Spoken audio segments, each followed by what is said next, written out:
Before I begin, it's pretty much impossible to do this review using gameplay footage and not have some spoilers.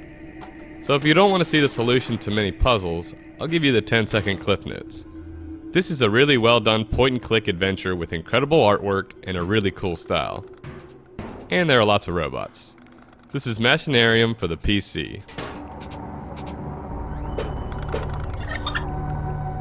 Developed by Amanita Design, the makers of the web game Samarost, another point-and-click adventure with an interesting surrealist style, MACHINARIUM takes place in a land inhabited only by robots.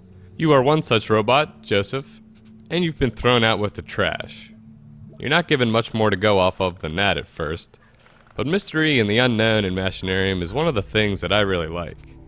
Little by little, the story unfolds and keeps you wanting to solve the next puzzle to see what happens next and who you'll meet in this strange robotic world.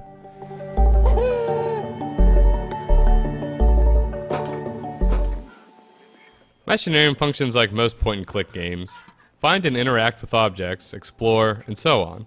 There are a couple of unique things, like Joseph's ability to stretch and shrink in order to reach certain places.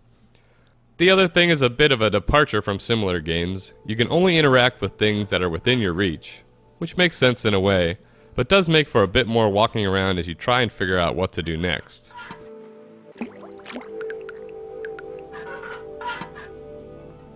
The game also offers two different hint systems. One is a clue for each area, giving you an idea of the solution, but not typically the steps in order to accomplish that. If you're really stuck on a part, there's actually an in-game walkthrough, but you don't get it for nothing. You have to play a little mini-game in order to get the info.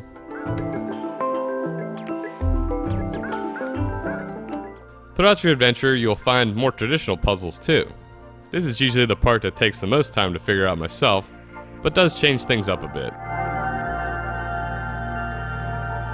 So that's the game's mechanics, decent for the most part, but that's not really where this title shines. It's definitely in its presentation. Each area is an incredibly detailed picture and further draws you into the world. MACHINARIUM is as much a piece of art as it is a game. Even the way the game is presented to you. Not a single word of dialogue is spoken, and besides a few tutorial sentences at the beginning, nothing is written.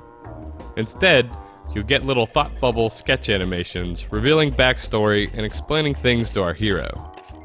I think it's really interesting, and adds to its uniqueness and the whole surreal experience. The music is also really well done, the sound and visuals make for quite an aesthetic adventure, and I like that in a game when it's genuine.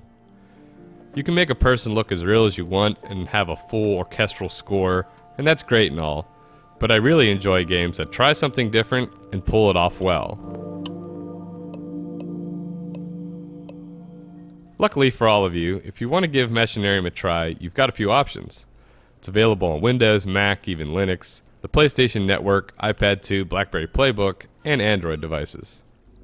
I'm playing it on PC, which actually runs off the Adobe Flash engine. Now I have encountered some problems with this, and this is one of my few complaints with the game. Unfortunately, it's kind of a big one. Sometimes I'll load the game, and all my save files are gone. Aside from that, MACHINARIUM is an incredible artistic indie game, and certainly one of the best I've played for under $10.